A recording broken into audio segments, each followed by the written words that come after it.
Bismillahirrahmanirrahim. Assalamualaikum warahmatullahi wabarakatuh. Alhamdulillah. Nahmaduhu subhanahu wa ta'ala hamdan yuwafi ni'amahu wa yukafi mazidah.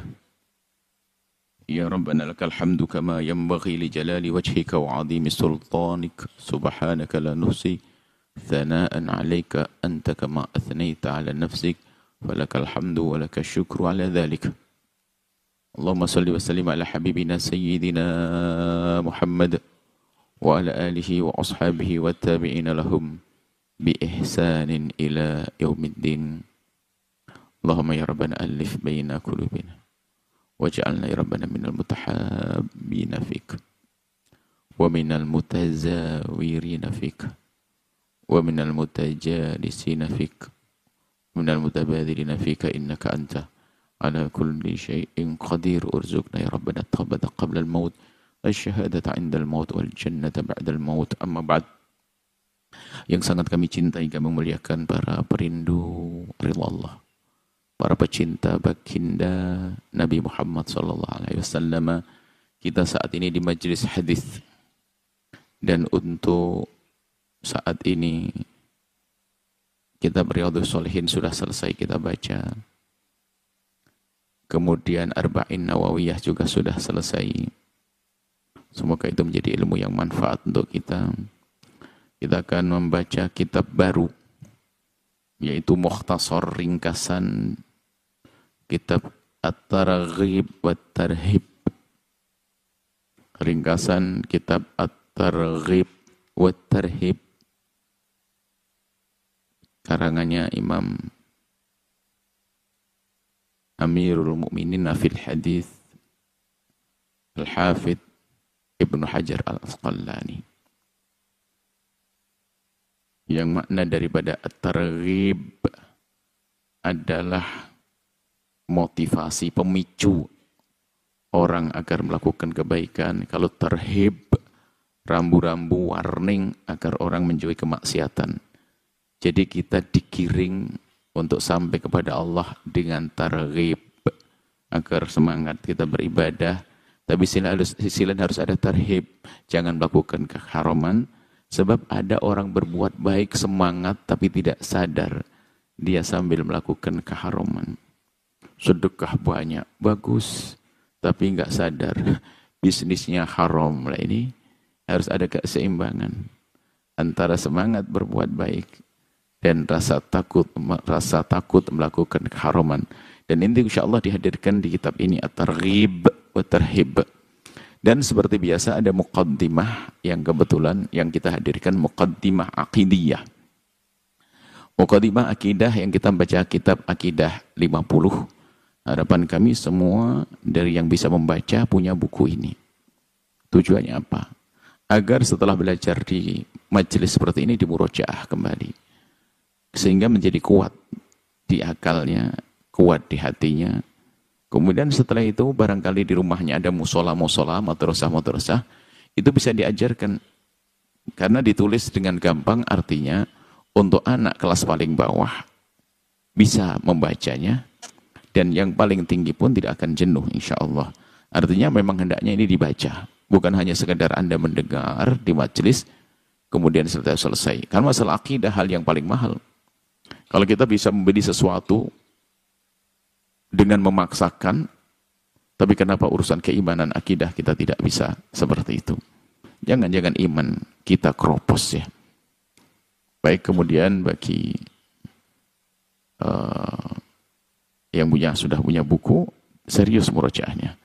Karena urusan akidah itu nggak ada istilahnya salah paham, begitu bahaya sekali kalau salah paham urusan akidah, keyakinan. Harus paham benar. Kita masuk ke bab yang kelima.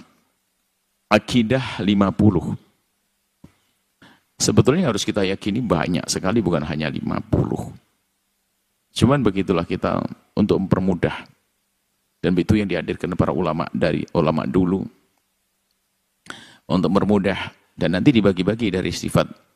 Dari 50 hal yang harus kita yakini. Itu ada yang namanya kewajiban, namanya wajib. wajib akli, bukan kewajiban, wajib akli, sesuatu yang harus kita yakini. Kemudian nanti ada mustahil, sesuatu itu terjadi, dan ada yang boleh dan tidak, namanya jaiz. Maka sifat-sifat wajib bagi Allah, sifat-sifat wajib bagi utusan Allah. Sifat-sifat mustahil bagi Allah, sifat mustahil bagi utusan Allah. Kemudian sifat jaiz, boleh Allah melakukan itu dan boleh tidak. Sama seorang nabi, ada sifat jaiz bagi nabi, adalah boleh dilakukan dan boleh tidak. Baik, itu nanti akan kita rinci satu demi satu. Akan tapi yang pertama kita akan bahas tentang akidah 50 adalah 50 hal yang wajib diketahui dan diyakini oleh seseorang yang beriman kepada Allah. Setelah meyakini Allah itu ada, bisa saja salah persepsi, salah penafsiran, salah pemahaman tentang ketuhanan. Sebab kalau meyakini Allah ada atau Tuhan ada, keberadaan Tuhan itu hampir diyakini oleh semua orang yang berakal. Hanya kadang tidak ketemu Tuhan yang sesungguhnya sehingga dia salah alamat. Nyembah matahari, nyembah rembulan, nyembah gunung menjulang, nyembah kepala sukunya, nyembah rajanya. Sebenarnya ikan fitrah di dalam dirinya itu memang mencari Tuhan.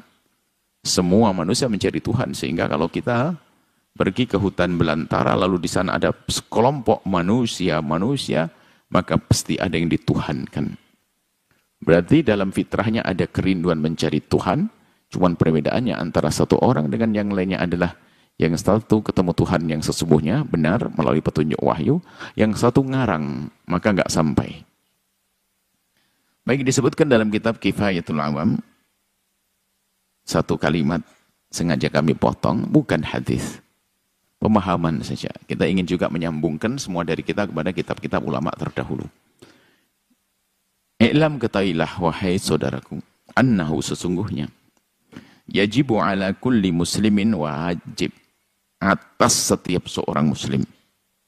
Wajib ngapain? Wajib ayya'rifa, untuk mengetahui khamsina aqidatan, 50 akidah. Wajib. Kalau tidak tahu ini keluar dari iman. Rambu-rambu ini. Wa kullu aqidatin, dan setiap akidah dari 50 yang kita yakini itu, yajibu alaihi, wajib bagi seorang muslim tersebut setelah mengetahui, wajib ayya'rifa dalilan, harus mengetahui dalil hujjah-hujjahnya itu apa. Baik ijmalian secara global atau tafsilian secara rinci. Nanti kita hadirkan di sini. Sesungguhnya, kami tuliskan begitu di kitab ini, sesungguhnya yang harus kita ketahui dan yakini tidak hanya 50. Tidak hanya 50 akidah tersebut. So, masih banyak hal-hal lain yang harus kita yakini dan kita imani. Akan tapi langkah pertama untuk membangun dan menjaga keimanan adalah dengan mengenal akidah 50. Kenali dulu akidah 50, nanti akan tahu. Ibaratnya sebagai pintu pembuka untuk masuk keyakinan-keyakinan yang lainnya. Atau bisa katakan yang terinti, yang terpenting. Baik, yang pertama yang harus kita yakini dari 50 tersebut adalah 50 akidah yang wajib diimani tersebut terbagi menjadi 3. Biar mudah menghafal, 50 dibagi 3. Pertama sifat wajib, yang kedua sifat mustahil, yang ketiga sifat jaiz. Dan 50 dibagi 3.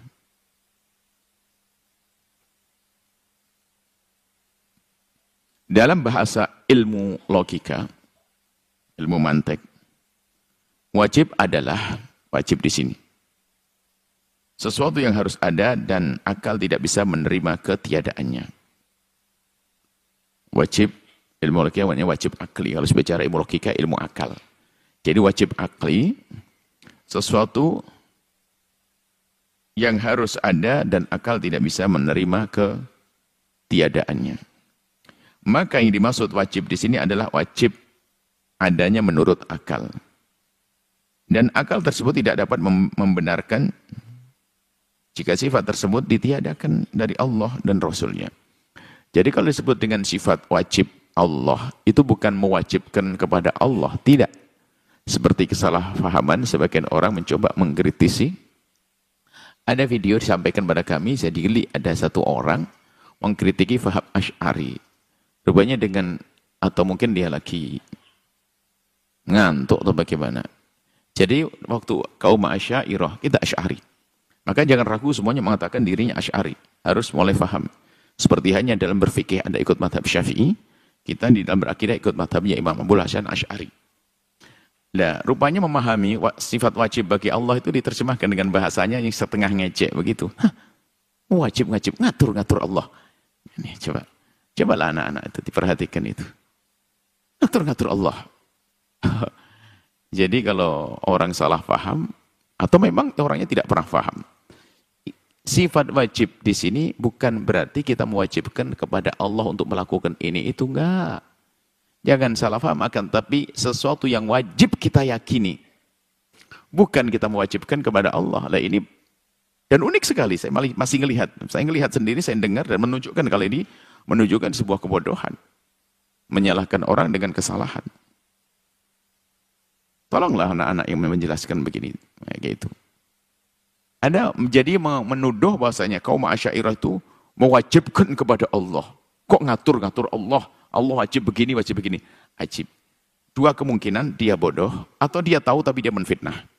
Agar pengikutnya tidak menjadi kaum Asy'ariyah.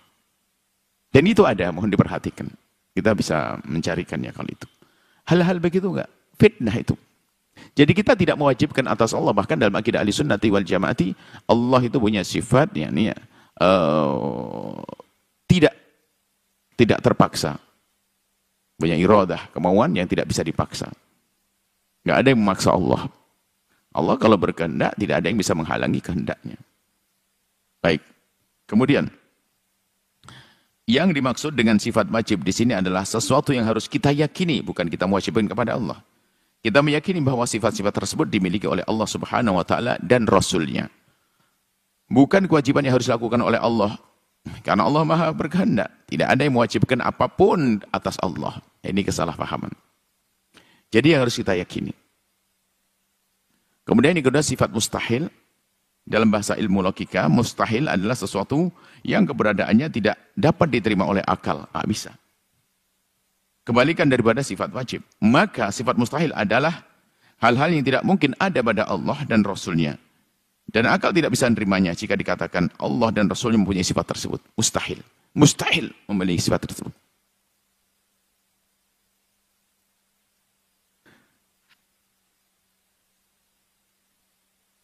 Kemudian sifat jaiz. Yang dalam ilmu logika, jaiz adalah sesuatu yang menurut akal boleh ada dan boleh tidak ada.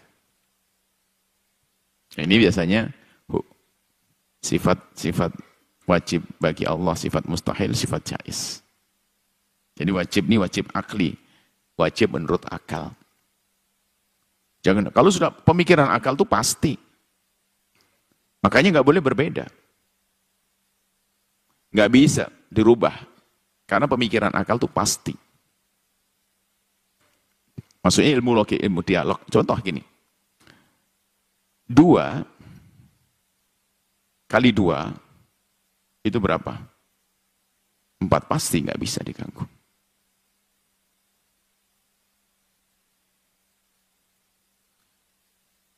Ahmad sang ayah, anaknya namanya Ali. Maksudnya hukum akal itu begini. Ahmad bapaknya Ali. Okay. Dan dalam kenyataannya ternyata Ali lebih tua dari Ahmad. Gimana? Mustahil, gila itu. Ahmad bapaknya Ali. Cuman ada orang ngomong Ali ternyata umurnya lebih tua dari Ahmad. Nggak bisa nerima akal kita, itu gila. Itu loh. Sama kalau sifat mustahil dinisbatkan kepada Allah, gila kita. Nggak berakal kita. Gitu nanti pada akhirnya. Sifat mustahil bagi Allah itu nggak mungkin terjadi, pada Allah nggak mungkin ada. Maka yang meyakini ya kayak tadi. Ahmad, bapaknya Ali. Ternyata Ali lebih tua dari Ahmad. Nah, itu gila. Nggak bisa. Nah, itu gambarannya semacam itu. Sehingga yang kita bahas dalam sifat-sifat wajib tadi itu adalah kayak begitu. Sebab kalau dikatakan tidak ada, Allah tidak bersifat kudrah, ini Bertentangan dong, mustahil Allah tidak punya sifat. Apa Allah tidak punya sifat kudrah itu mustahil. Allah harus punya sifat kudrah, iradah, dan seterusnya. Baik, adapun sifat jaiz adalah hal-hal yang menurut akal boleh ada dan boleh tidak ada. Mungkin dilakukan dan mungkin tidak dilakukan. Mungkin dilakukan dan mungkin tidak dilakukan. Oleh Allah atau para rasulnya. Dan para rasulnya. Maka kemudian di sini sifat wajib bagi Allah 20. Ini bukan membatasi lagi. Sifat wajib bagi Allah itu maksudnya yang harus kita yakini banyak, bukan hanya 20. Sifat-sifat Allah banyak. Allah harus kita yakini, Allah Maha Kasih, Allah Maha ini banyak. Cuman kenapa kok sifat 20? Ini harus paham. Jangan ini main kritik saja ya Bu. Al-Asy'ari itu membatasi sifat Allah hanya 20. Sifat Allah banyak 20. Nah ini adalah fitnah dia itu. Sifat dua, maka disebutkan dalam bahasan sebagian daripada sifat-sifat Allah itu adalah sifat-sifat 20 yang harus kita yakini. Loh, kenapa harus sifat 20 di sini? Insya Allah kita terangkan pada pertemuan yang datang. Karena 20 ini kurang lebihnya begini gampangannya. Nanti kita jelaskan. Ini sifat yang terpenting. Selebihnya adalah masuk di dalam sifat tersebut. Atau bisa kita katakan bahwasanya Tuhan itu untuk dianggap sebagai Tuhan harus memenuhi sifat-sifat ini.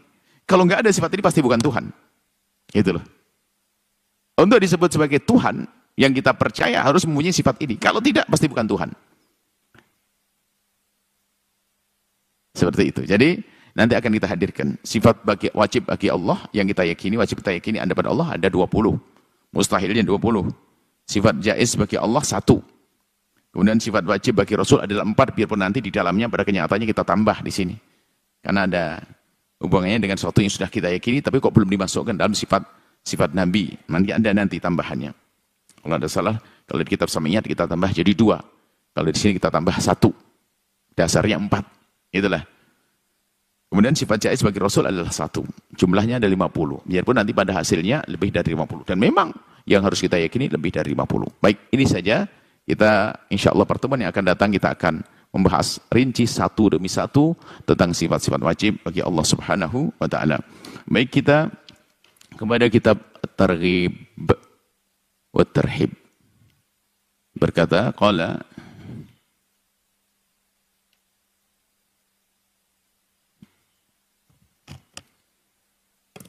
Syekh al-Imam, kita baca Fatihah sekali untuk Imam Ibn Hajar al-Asqalani dan para masyayikh beliau dan masyayikh murid-murid beliau dan juga untuk guru-guru kita. Semoga Allah mengangkat derajat beliau, memuliakan beliau, menjadikan ilmu-ilmunya manfaat hingga kita. Berkat Sayyidina Muhammad. Al-Fatihah. Hadirin syaitan. Bismillah.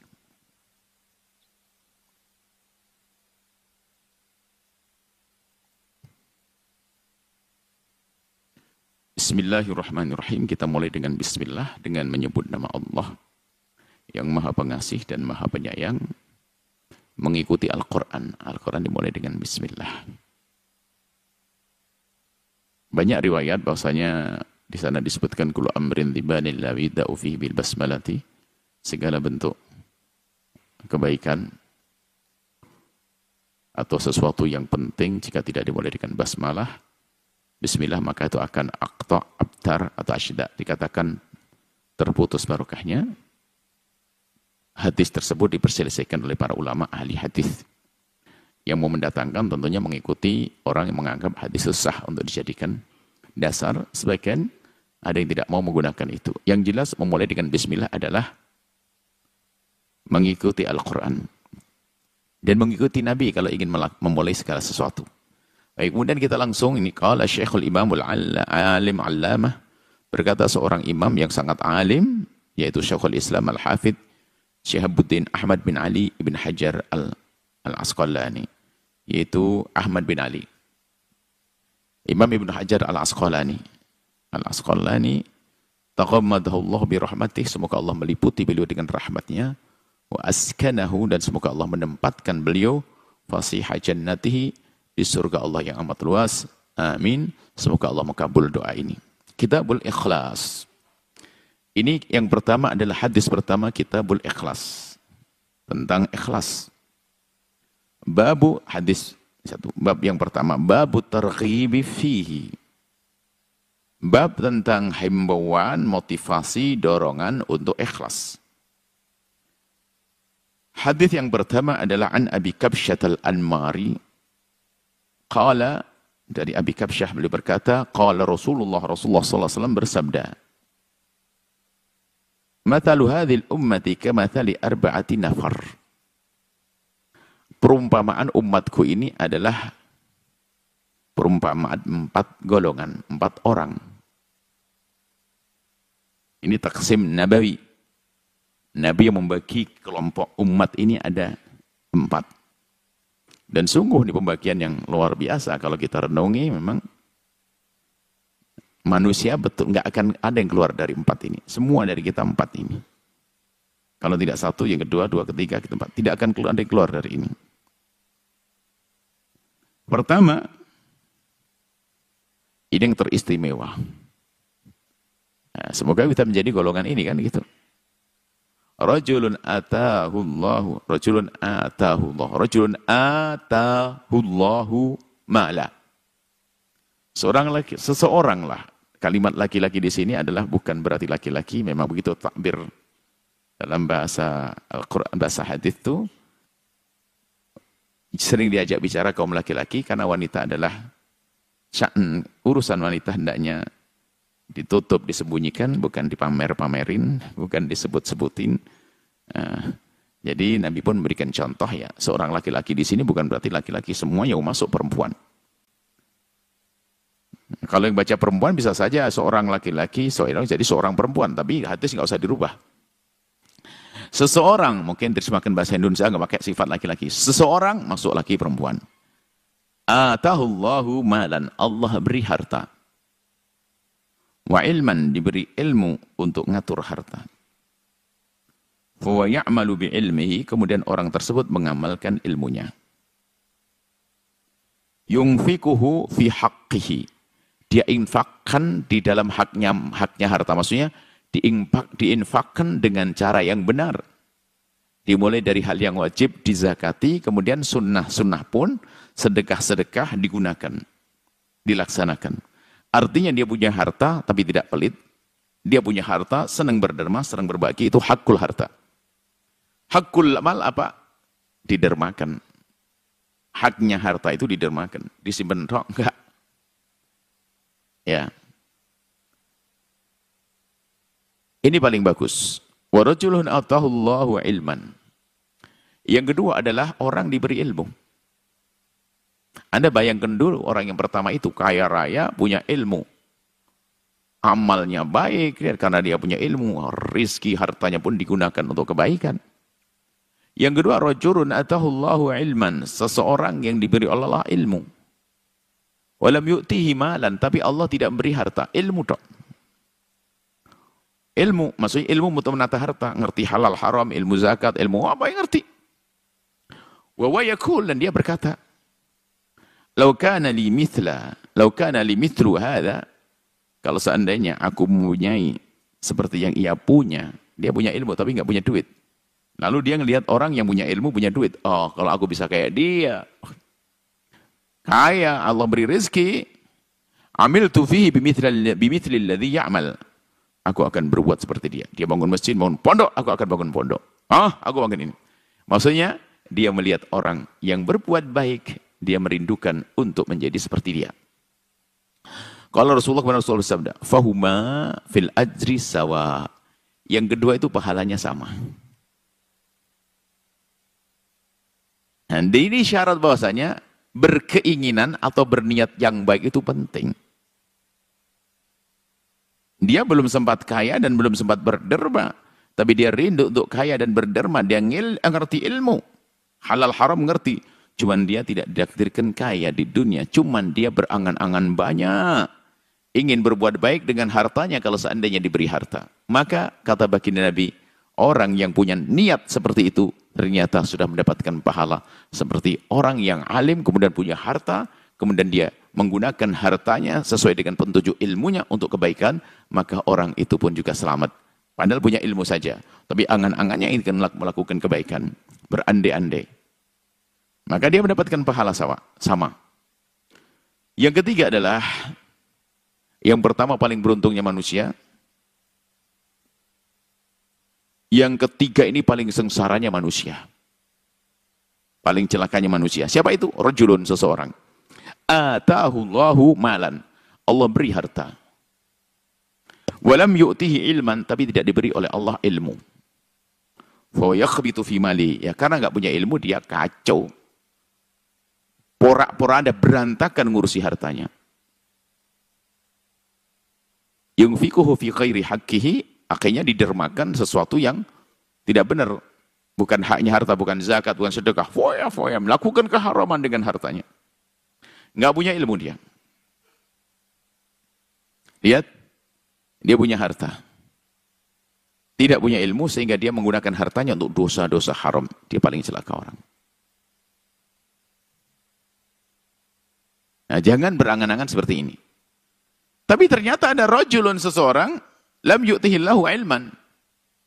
Dia enggak punya ilmu, bahlul dia. Wala malan, enggak punya duit juga, sudah fakir nyungsep.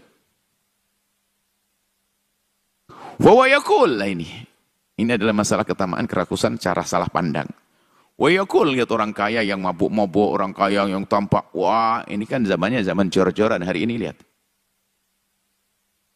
Kan ada pengakuan ngaku-ngaku apa namanya? Pengen disebut kaya itu apa namanya istilahnya? Rame-rame hari ini. Itu satu budaya tren yang menjerumuskan.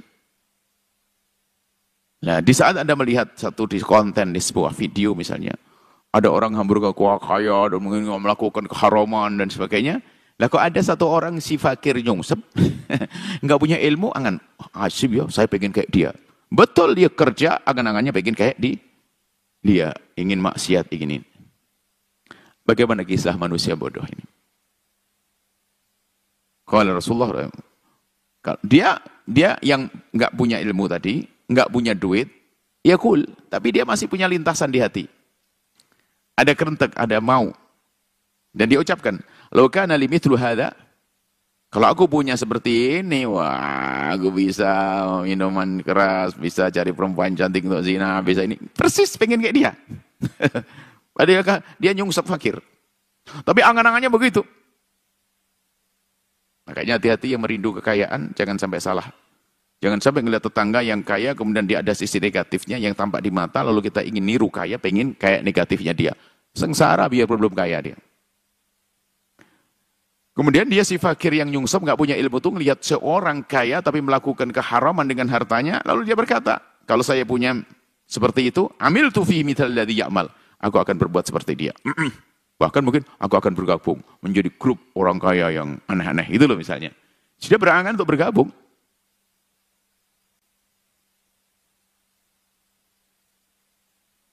Kalau Rasulullah bersabda, "Fahuma fil wizri sawa."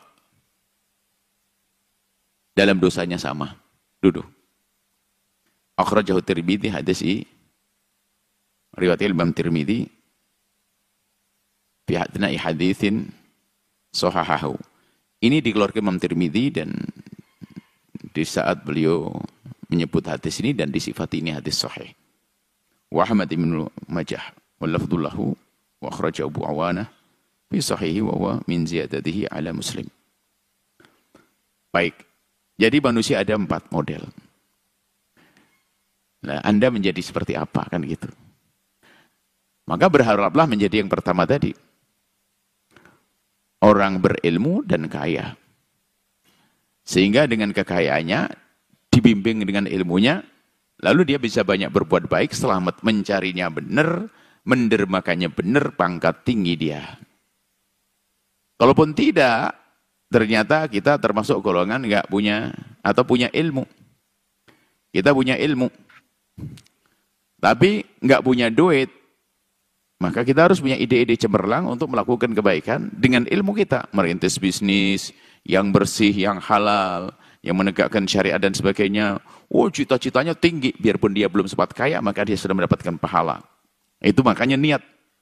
Maka kembalilah Anda ke rumah masing-masing. Anda mau ngapain? Dalam berbisnis itu apa sih yang Anda tuju? untuk mengayakan diri, Qarun, atau kita ingin bisa banyak berbagi, atau karena kita ingin memuliakan keluarga agar bisa ibadah, terhormat, dan seterusnya. Itu harus ada kita lintaskan di hati. Sehingga mencari nafkah karena untuk melindungi keluarga, dan seterusnya memuliakan keluarga adalah sesuatu yang terpuji. Punya ilmu tapi nggak punya duit, tapi niatnya baik, mendapatkan pahala. Nah, kemudian ada orang nggak punya ilmu tapi punya duit, kacau dia. Nah ini bahaya. Nggak punya ilmu, punya duit, berantakan. Maka jangan menjadi yang semacam ini. Yang ketiga adalah nggak punya ilmu, nggak punya duit tapi berangan-angan. Nah kita jangan menjadi semacam ini. Jangan menjadi orang seperti itu, sudah nyungsep, nggak punya duit, nggak punya ilmu, tapi angan-angannya ingin maksiat kayak orang yang punya duit tapi maksiat tadi. Nah ini adalah dimasukkan bab ikhlas oleh Ibnu Hajar. Itu maksudnya menata hati. Menata hati kita karena Allah. Sepak terjang kita karena Allah. Kita hadirkan kerinduan kepada Allah. Ada sedikit mungkin ada hal yang misalnya tadi disebutkan orang baru berangan-angan tok kok langsung dosa. Bagaimana ini? Bukankah dalam satu riwayat lain Allah memaafkan, akan disebut di akhir hadis tadi kalau tidak salah. Allah memaafkan kalau orang hanya lintasan di hati untuk melakukan keharuman. Sehingga para ulama menjelaskan itu kan hanya setinggal lintasan. Ini sudah ngomong, bahkan sudah ngomong itu sudah diobrolin sama temannya. Ini kan ya kulu sudah berkata. Wah, sampai bisa. Ini jadi sudah masuk amal, bukan sudah lintasan di hati. Ya kul yang ngomong sampai ngomong temannya. Wah, aku bikin kayak dia nih, asik banget. Berarti sudah diomongkan, berarti sudah masuk pada amal, makanya dia mendapatkan dosa. Tapi kalau hanya lintasan, langsung dia hapus dan sebagainya, enggak. Karena sudah dia kul, akhirnya sudah ngomong dia. Lah ngomong ini bukan saja ngomong dia di hadapan Allah, begitu bisa saja sama temannya. Enak banget tuh ya. Dengan cari duit. Nah, sudah ngomong, berarti dia sudah masuk amal. Sehingga dia sama dosanya dengan orang yang sudah melakukan itu. Karena apa? Sesungguhnya dia sudah mulai masuk di dalam amal. Ini adalah tafsiran menggabungkan antara hadis ini dan hadis bahwasanya Allah memaafkan selagi itu masih lintasan-lintasan hati. Jadi ini bukan sekedar lintasan hati yang sudah ngomong kok. Sudah didiskusikan dengan istrinya. Atau bahkan sudah berencana, sudah booking tempat untuk melakukan kemaksiatan. Belum apa-apa. Belum dapat duit. Seperti itu. Nah, ternyata di sini sebab kejelekan, ya, ini menunjukkan bahasa pentingnya ilmu. Pentingnya ilmu. Sehingga orang yang punya harta, punya ilmu, selamat. Makanya yang punya harta, nggak punya ilmu, sengsara. Lah ini. Pensyarah hadis menjelaskan, lalu bagaimana dengan orang-orang kaya? Mereka tidak punya ilmu. Golongan yang mana ini? Maka dikatakan, kalau memang itu orang kaya yang tidak punya ilmu agar selamat, maka mencari ilmu duduklah dengan orang yang berilmu agar membimbingnya di dalam menghantarkan rezekinya. Nah kalau si fakir berangan-angan coba, pengen fakir, dia ngerti halal haram, tapi dia pengen kaya. Dan di saat kaya dia ingin banyak berbuat baik. Dia mendapatkan pahala karena dia merindukan kebaikan. Cuman bagi yang fakir lalu berangan-angan ingin menjadi seperti orang kaya itu yang bisa bangun pondok, bangun masjid, maka harus dibuktikan kalau seandainya benar-benar kaya, dia ngakukan atau tidak, kan begitu. Kalau seandainya dia tidak sempat kaya kemudian, karena dia sempat kaya, maka dia tidak pernah melakukannya. Maka dia sudah mendapatkan pahala. Mendapatkan pahala. Jadi fakir rindu kebaikan. Maka di saat dalam keadaan fakir, ya sabar. Sabar untuk tidak melakukan keharaman. Sabar ingin berusaha untuk menjadi kaya, untuk bisa berbuat baik. Terus melakukan itu semuanya, maka dia mendapatkan pahala. Kemudian di situ kan ada dua model orang ya. Yang penting orang kaya mendapatkan ilmu, kemudian dia mengamalkan ilmunya dapat pahala. Tapi satu lagi fakir, sabar lalu dapat pahala. Mana yang lebih utama ada? Ini diskusi panjang antara si orang kaya yang bersyukur dengan hartanya sama orang fakir yang bersabar sehingga dia tidak melakukan haraman tapi cita-cita tinggi. Memang dikatakan pada dasarnya adalah sama mendapatkan pahala, tapi pada akhirnya ada yang diunggulkan mana? Nah, sebagian mengatakan bahwasanya orang kaya yang bersyukur itu jauh lebih berat daripada sabarnya orang fakir. Sebab fakir itu harus sabar, itu memang mau tidak mau gimana lagi, kan begitu. Mau nggak punya apa-apa, mau ngapain. Sehingga sabarnya dia itu seperti tirori, sudah dipaksa untuk sabar. Memang dia mau beli minuman keras mahal, ya nggak mampu. Ya, maka dia sabar bagi dia mah gampang. Tapi kalau syukur ini perlu betul-betul kemauan dalam dirinya untuk berderma dan sebagainya. Di satu sisi sebagian mentarjah, mengunggulkan orang kaya yang bersyukur dibanding si fakir yang sabar dalam hal ini. Karena apa? Syukur itu nggak gampang. Sebab biasanya orang kaya itu semakin senang duit.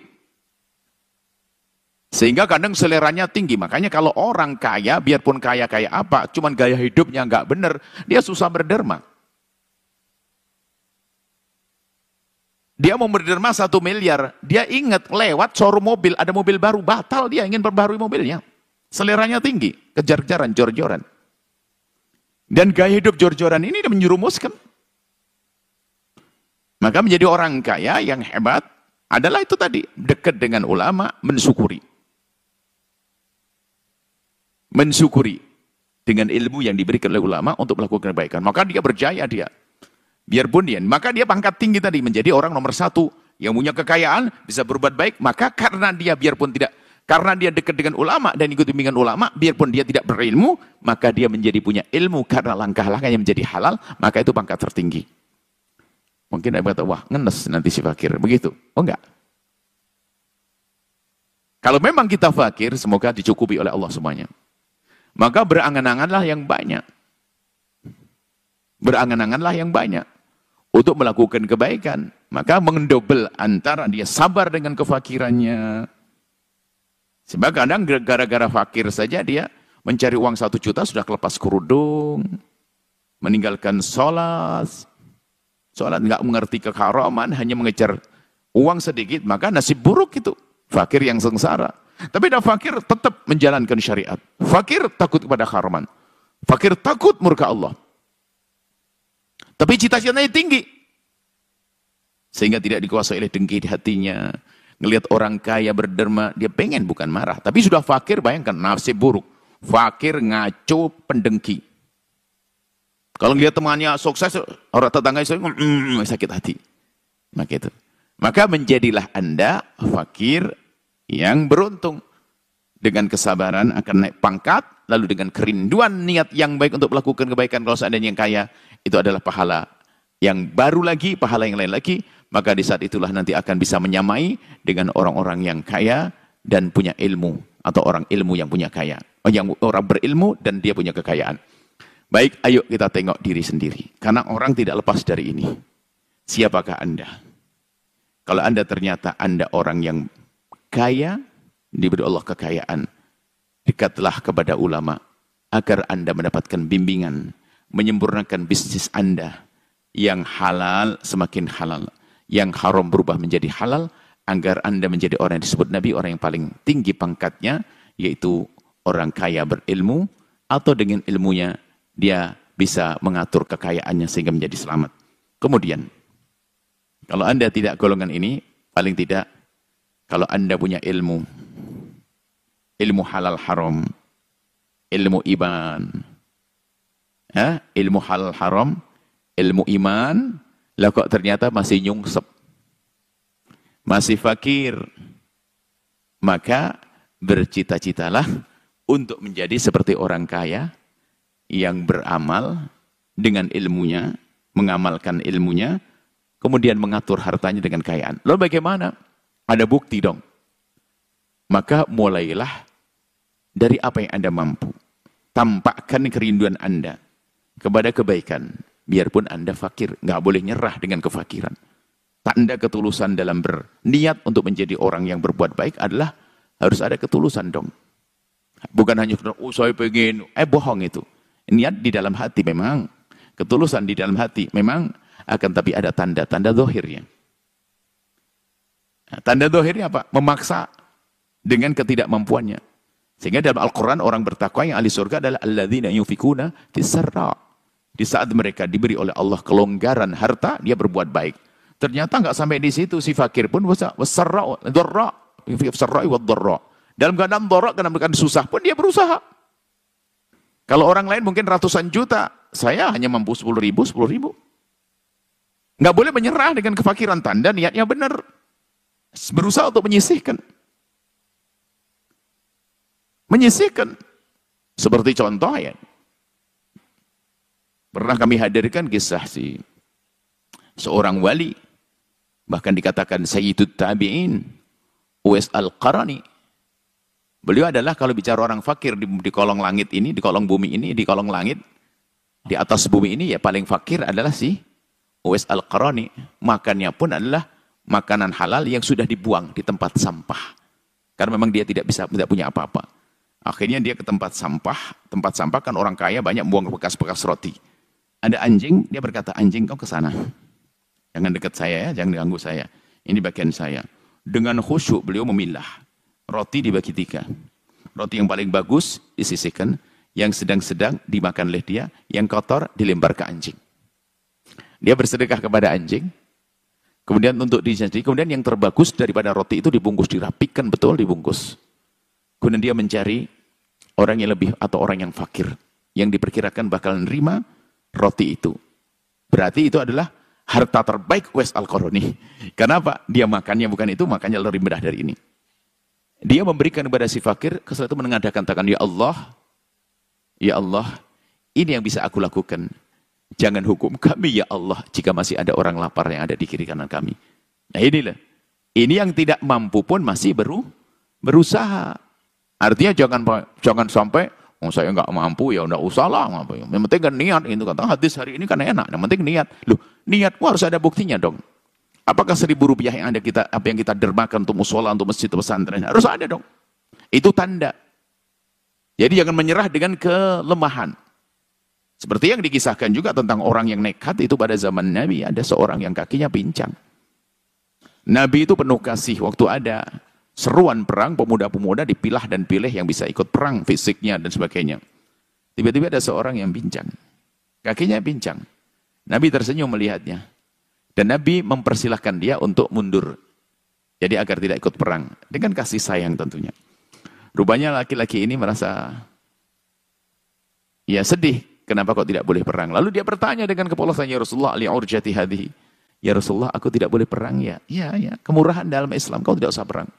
Ali urjati hadhi atau karena aku pincang? Nabi tersenyum mengatakan, iya memang kemurahan dalam Islam. Kalau pincang kan repot. Nah. Apa kata dia? Wallahi, demi Allah ya Rasulullah, izinkan aku untuk perang. Wallahi demi Allah, la ata'annal jannata bi urjati hadhihi. Aku ingin menginjak surga dengan jihad ini. Aku ingin menginjak surga dengan kepincanganku. Jangan nyerah. Nah ini kalau sudah fakir ya kan kita nggak mampu, nggak usah ngurusin deh. Lo nggak bisa dong. Sampai apa mungkin dengan tenaga kita, dengan kita sisihkan dari rizki kita, mungkin dari uang, sampai mungkin bahasa sederhana yang sering kita sampaikan pakai kenceleng, uang receh dan sebagainya. Karena memang kita kelas receh kan begitu ya. Kita nggak mampu, yang banyak duit kok pakai kenceleng ya keterlaluan kan gitu ibaratnya. Dia bisa mau beli. Cuman kenceleng itu kan untuk mengajari pembantu kita yang ada di rumah kita, anak-anak kecil kita dan sebagainya. Perlu juga mengajari yang lainnya. Lah ini biarpun dalam keadaan fakir, dia akan mendapatkan pahala seperti orang-orang kaya. Karena apa? Niatnya dia pengen begitu. Maka buktikan kalau niat itu benar untuk mendapatkan pahala. Jangan hanya sudah, yang penting niat. Pokoknya kalau aku kaya nanti bila. Lah kalau tidak dibuktikan, kata Imam Ghazali, kalau tidak pernah dicoba, maka sesungguhnya ilmunya hanya di otak saja. Giliran kaya beneran dia lupa. Nggak bisa bersyukur karena nggak pernah berlatih. Maka berlatihlah dari saat ini untuk melakukan kebaikan dengan segala kekurangan Anda.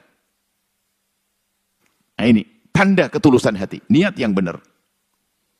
Tentunya juga jangan menjadi seperti sebagian orang yang berbuat baik dengan hawa nafsu. Di rumahnya nggak ada makanan, dia bersedekah. Banyak utang sedekah. Nggak begitu juga. Nah, ini memang betul. Selagi Anda normal, ada rezeki, tapi nggak banyak, sedekah. Makanya jangan sedekah kalau banyak saja. Jadi kan sedekah. Apalagi, jangan berderma. Jangan, ingat catatan. Jangan malu berderma sedikit. Jangan malu sedekah sedikit. Sebab biasanya yang malu sedekah sedikit, memang dia orang sombong, hanya pengen lihat sedekahnya banyak. Hati-hati. Sedekah sedikit gengsi, masa kelas saya. Nah kalau sedekah banyak gampang lah, yang penting kadang-kadang kita bersedikit ngajari orang, melatih kesombongan kita. Jadi yang merasa malu sedekah sedikit itu adalah calon sombong di saat sedekah banyak. Jadi jangan malu, memang Anda sudah miliaran, suatu ketika Anda bisa bersedekah sedikit. Tapi kan di sana Anda masih banyak sedekahnya. Dan juga Anda yang punyanya sedikit, ya jangan malu juga sedekah, karena memang Anda punyanya sedikit. Sebab apa? Anda punyanya itu. Lah saya nggak enak malu, berarti Anda hanya pengen dibilang oleh orang, oh sedekah yang banyak, kacau nanti. Maka masuklah wilayah kemuliaan. Yang penting jangan menjadi seperti yang tadi katakan yang ketiga.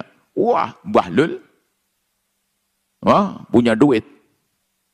Bahlul punya duit yang ngaco, untuk haram nih. Naudzubillah, wah semakin dalam nerakanya. Atau sudah fakir, berangan-angan seperti orang yang ahli maksiat dengan hartanya tersebut, maka dia sudah fakir di dunia, nyungsep di akhirat. Baik, ini adalah Kitabul Ikhlas yang pertama. Memang sebetulnya banyak hadis, cuman kita tidak bisa membaca semuanya. Pelan-pelan ya. Dan mungkin kita tambahkan satu hadis. Hadis yang kedua adalah An bin Abbas, dari Sayyidina Abdullah bin Abbas radhiyallahu taala anhuma. Semoga Allah memberikan keridhaan kepada Sayyidina Abdullah bin Abbas.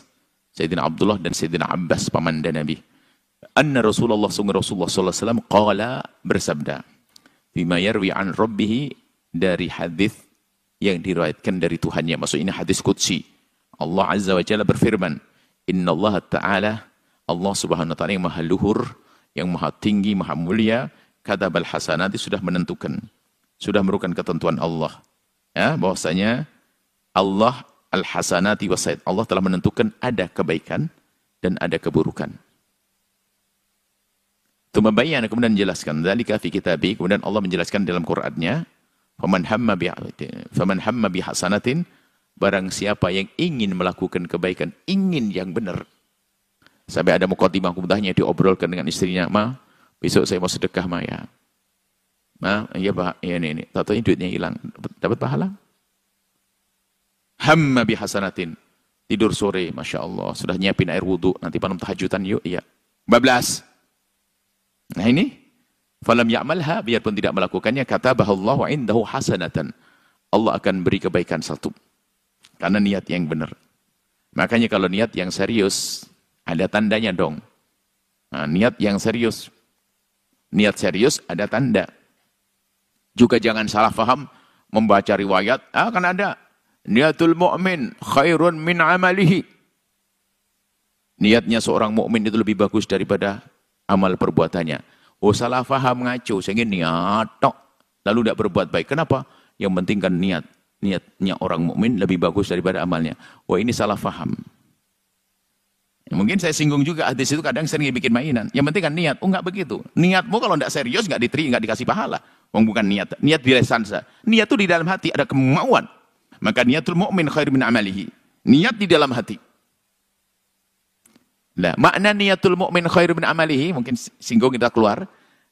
Niatnya seorang mukmin lebih bagus daripada amal perbuatannya gimana sih? Bukan orang niat tok lalu tidak berbuat baik. Enggak. Jadi gini loh. Amal manusia itu ada amal dohirnya, ada keikhlasan di dalam hatinya, namanya niat.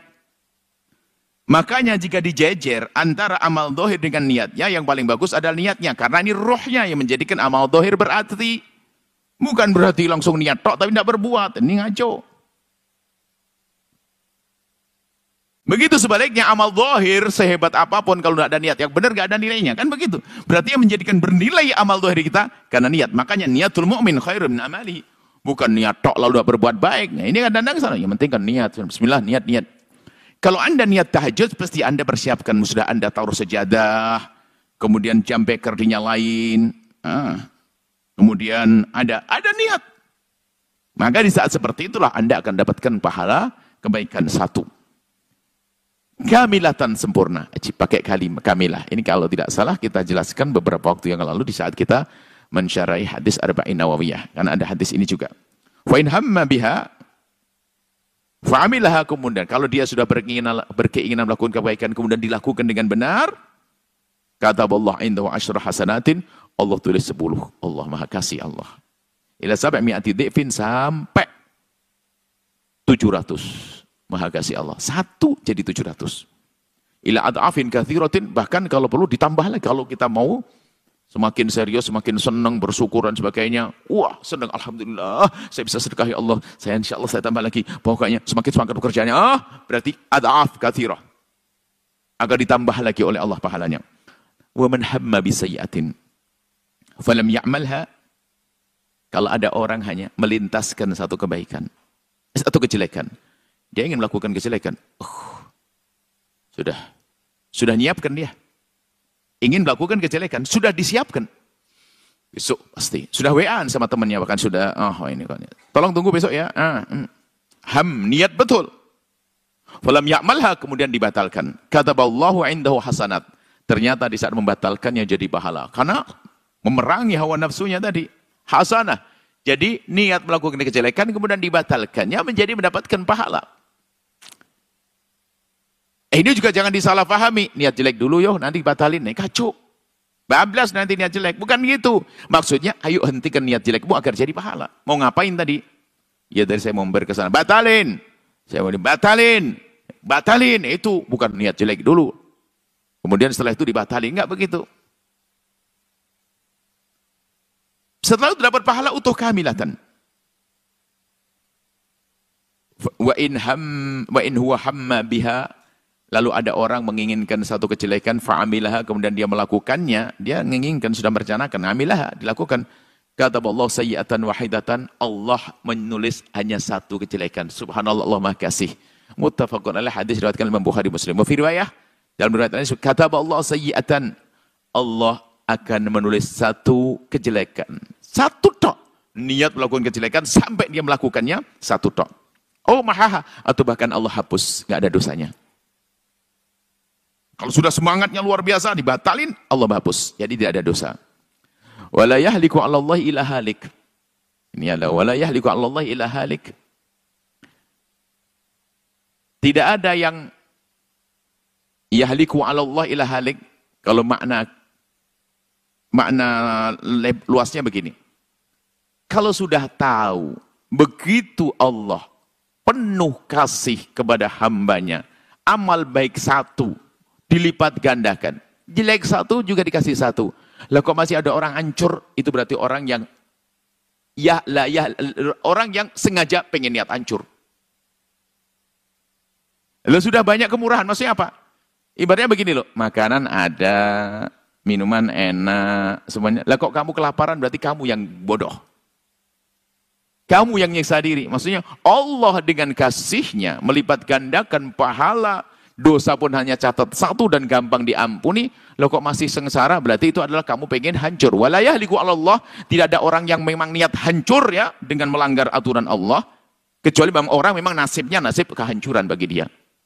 Ya tidak ada orang yang melakukan atau tidak ada orang yang hancur di hadapan kemurahan Allah, kecuali memang dia orang yang memang nggak mau diangkat. Maksudnya begitu.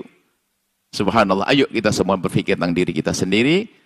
Ayo menjaga perilaku kita, ya. Niatnya yang baik, niat jelek segera dibatasi, dan bercita-citalah Anda untuk bisa menjadi orang-orang hebat ya, orang-orang yang mulia dengan hartanya. Termasuk dikisahkan Imam Bukhari itu bapaknya kaya raya, dan punya ilmu. Lalu waktu memberikan kepada Imam Bukhari, takbirnya diberi harta alfu alfin, maksudnya harta yang banyak sekali. Dan dikatakan oleh ayahnya Imam Bukhari bahwasanya hartaku ini adalah bersih wahai anakku, jangan khawatir.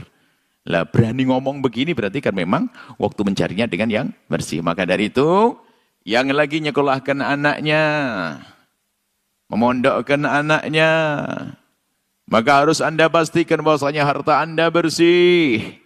Kalau haram jadi dokter culas, tuh nanti jadi ulama ulama yang nggak benar. Tapi kalau harta Anda bersih halal, Anda gunakan untuk biaya anak Anda jadi dokter yang takut kepada Allah, tidak akan curang dan culas dia. Maka benailah rizki Anda, cari yang halal, cari yang diridhai oleh Allah Subhanahu wa taala, Dan orang yang yang mencari rizki yang halal, kalau punya angan-angan yang banyak, menunjukkan ketulusan niatnya tadi. Tapi orang yang katanya angan-angannya banyak ingin buat kebaikan, tapi tidak pernah berpikir tentang rizki yang halal, menunjukkan bahasanya cita-citanya adalah bohong. Kenapa? Dia nggak rindu kepada Allah, hanya pengen disanjung manusia. Buktinya apa? Dia tidak pernah menjaga hartanya. Ya, hati-hati. Yang senang mencari rizki, kok ternyata tidak halal pun masih dikejar, alasan nanti buat masjid, buat pesantren. Itu menunjukkan kalau dia bohong dalam berniat. Kenapa? Tujuan sebaik apapun jika diraih dengan cara yang salah tidak akan sampai. Sampai digambarkan oleh Imam Ghazali, ibaratnya itu kayak orang berwudu bagus, tapi dengan air kencing. Mana mungkin suci? Semoga Allah menjaga rizki kita, menjaga harta kita yang selama ini rizkinya masih belum halal. Berhentilah akan jadi pahala buat Anda. Ayo cari yang halal. Jauhkan dari urusan-urusan yang dimurkai oleh Allah. Bisnis yang tidak benar, hindarkan. Tidak benar di sini bukan saja. Kita sekarang lagi bicara tentang bisnis. Ada satu catatan-catatan kami. Bisnis bukan sekedar halal haramnya yang dijual belikan. Akan tapi manfaatnya ada atau tidak. Jika Anda berbisnis, memang secara transaksi terpenuhi, Anda jujur, Anda tidak bohong. Tapi kalau usaha Anda merugikan orang lain, ini menghilangkan keberkahan dalam hidup Anda. Semoga Allah memberikan manfaat untuk kita, memudahkan kita untuk menjadi orang-orang yang berguna dengan rezeki kita, dengan ilmu kita, sehingga kita punya pangkat tinggi di hadapan Allah Subhanahu wa taala, mulia di dunia dan mulia di akhirat. Wallahu a'lam bissawab. Syukuran jazilan kami aturkan kepada guru kita tercinta, Buya Yahya. Semoga apa yang beliau sampaikan dapat menjadi ilmu yang bermanfaat dan dapat kita amalkan dalam kehidupan kita sehari-hari. Amin, amin ya rabbal alamin. Baik hadirin pemirsa Al-Bahjah TV dan pendengar setia Radio Network dimanapun Anda berada. Selanjutnya kita memasuki segmen Tanya Jawab. Kami akan memberikan kesempatan kepada para pemirsa dan para pendengar. Bagi Anda yang ingin bertanya langsung kepada guru kita tercinta, Buya Yahya, Anda dapat menghubungi nomor interaktif kami di 0823 4071 3338. Kami ulangi di 0823 4071 3338. Namun sebelumnya kami akan membacakan terlebih dahulu pertanyaan yang datangnya dari media sosial. Pertanyaan pertama, Assalamualaikum warahmatullahi wabarakatuh. Waalaikumsalam warahmatullahi wabarakatuh. Saya hamba Allah dari Blitar. Maaf saya ingin bertanya kepada Buya.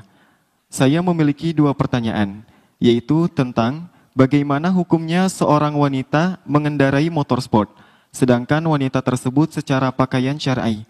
Maksudnya pakai gamis panjang, tapi tetap memakai celana panjang warna hitam dan berhijab syar'i. Yang kedua, bagaimana hukumnya ya? Apakah tetap disifati perempuan menyerupai laki-laki atau tidak? Terima kasih. Wassalamualaikum warahmatullahi wabarakatuh. Jadi halal haram itu rambu-rambunya jelas. Sebelumnya pernah juga fatwa tentang perempuan nyopir mobil. Tiba-tiba ada muncul fatwa, perempuan haram nyopir mobil. Ini kan apa hubungannya keharaman dengan nyopir mobil?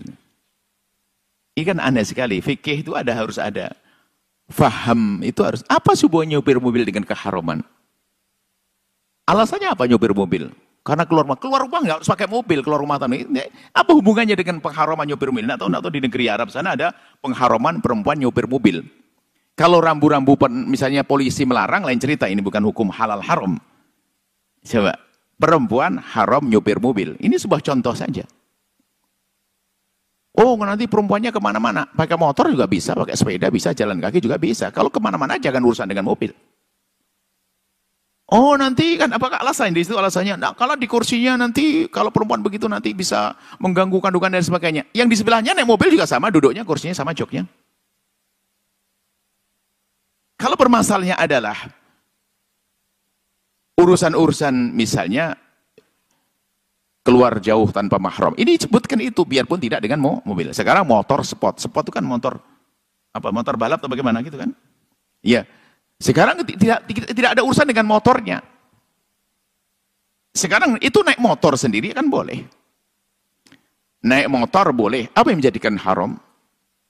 Kecuali nanti model motornya tidak pantas untuk perempuan, spesial untuk laki-laki. Jadi bukan karena motornya, karena sudah tidak layak dia sebagai seorang perempuan pakai motor begitu. Jadi akan dikit-dikit gampang haram begitu, ada aturannya dong. Nah seperti itu.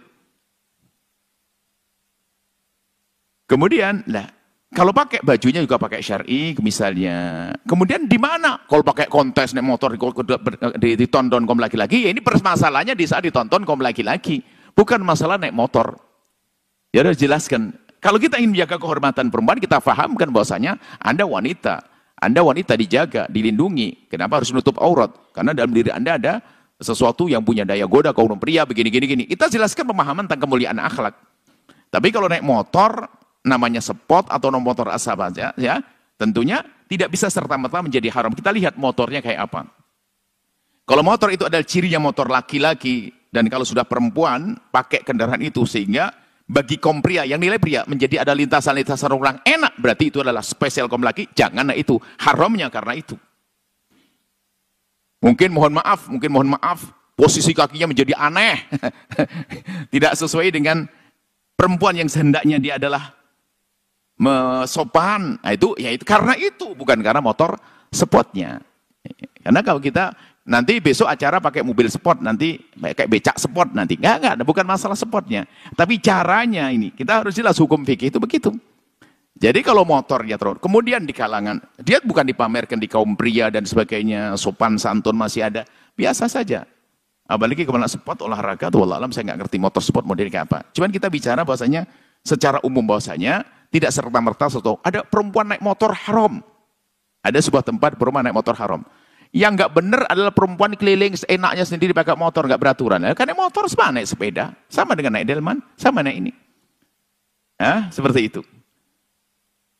Jadi selagi dia tidak bertentangan dengan norma, maksudnya akhlak, dia masih menutup aurat, oke. Kemudian motornya itu sesuai enggak dengan bentuk kewanitaan dia. Ada motor sport barangkali kakinya harus, itu tadi saya sebutkan. Ya, sebab ada sebuah motor kalau pakai laki-laki jalan harus begini, mengangkang begitu laki-lakinya. Itu laki-laki masih tampak gagah, kalau perempuan tidak begitu. Maka itu menjadi tidak boleh bukan karena motornya. Bukan karena naik motornya, tapi jenis model motornya. Maka ini kami kembalikan kepada motor itu sendiri, seperti apa motornya. Kemudian cara mengendarainya, cara motornya di mana, cara mengendarainya, di mana tempatnya. Itu saya, di mana tempatnya.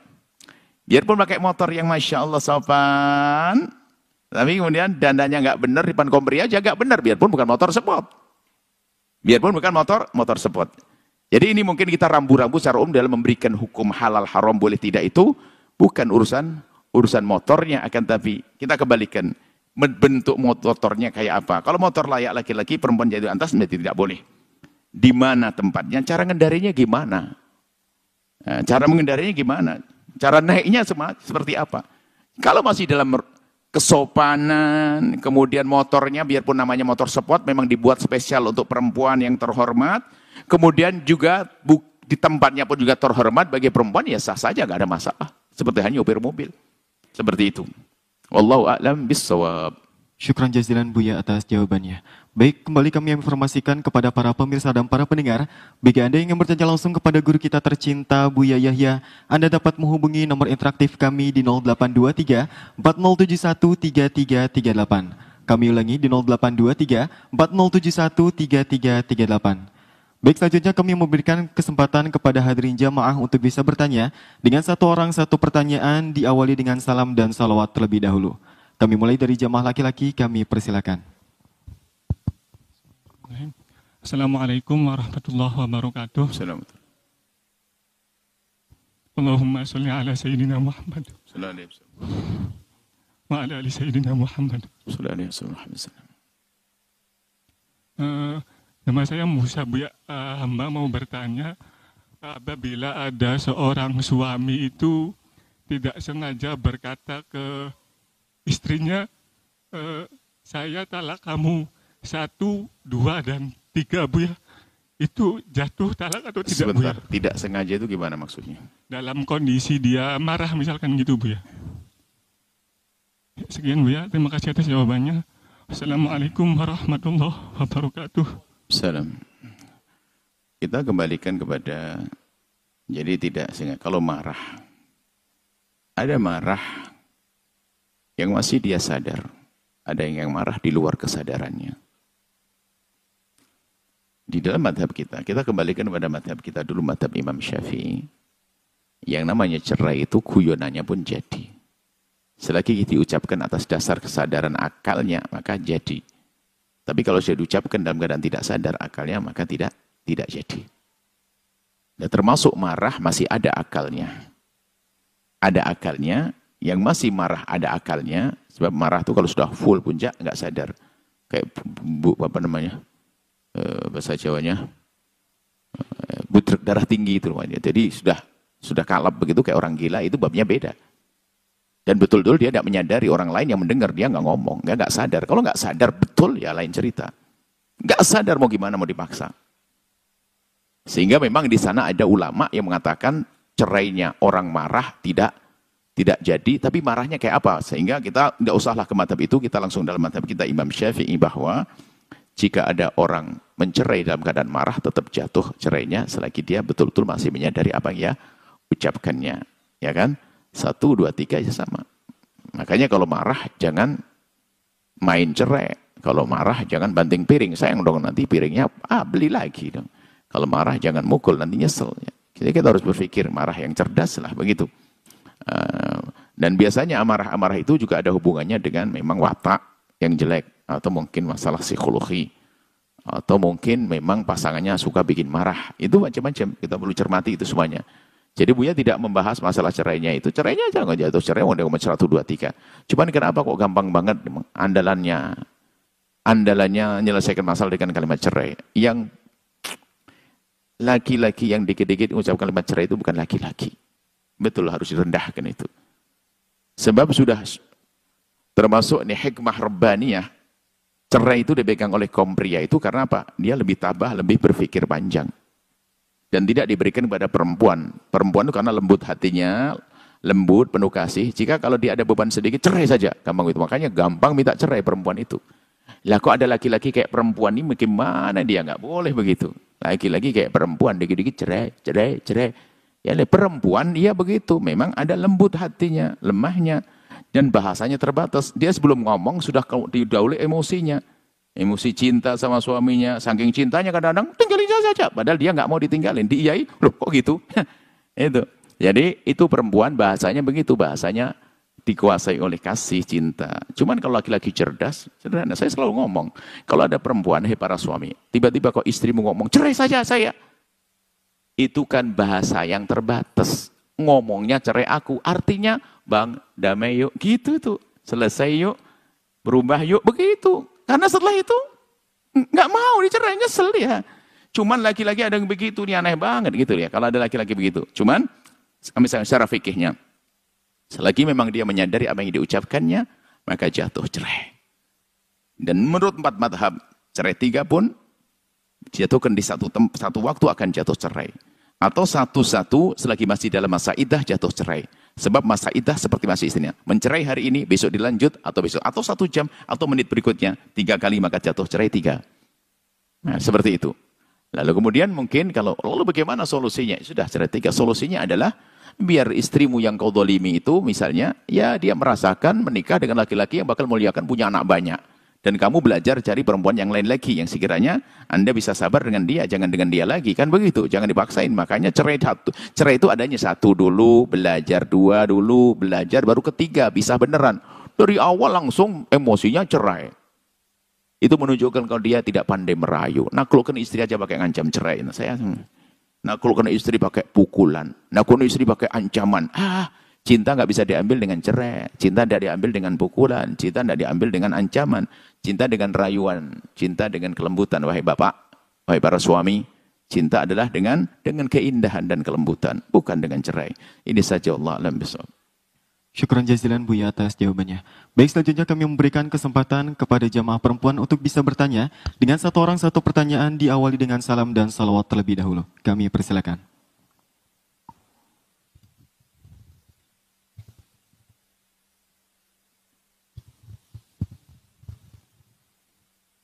Bismillahirrahmanirrahim. Assalamualaikum warahmatullahi wabarakatuh. Assalamualaikum. Allahumma sholli ala sayyidina Muhammad wa ala ali sayyidina Muhammad. Semoga Buya dalam keadaan sehat selalu. Buya izin bertanya. Ada seorang pemudi berusia 20 tahunan, Buya. Ia tinggal di lingkungan yang toksik. Artinya dengan lingkungan yang selalu meninggikan suara ketika berbicara kasar, bahkan bertengkar di depan anak kecil sudah menjadi hal biasa di lingkungannya. Pemudi ini memutuskan untuk merantau, Buya.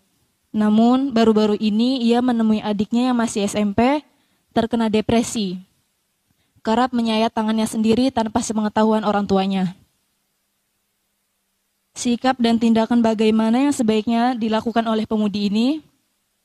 Kemudian apabila ia pergi menemui seseorang untuk dimintai solusi atau pergi ke psikolog, apakah dengan memberitahukan keadaan lingkungan tempat tinggalnya terhitung membuka aib saudaranya? Syukron, Buya. Wassalamualaikum warahmatullahi wabarakatuh. Waalaikumsalam warahmatullahi wabarakatuh. Ada permasalahan yang hari ini memang perlu dicermati lebih dalam, kasus keunikan atau keanehan perilaku sebagian anak atau kejanggalan-kejanggalan yang menurut ahlinya yaitu ada permasalahan di dalam mentalnya. Sehingga ini perlu ahlinya, dan itu kami serukan untuk bisa minta tolong kepada ahlinya, yaitu psikolog, sebelum ke psikiaternya. Psikolog agar diselesaikan dulu, diberi solusi, ini penting sekali.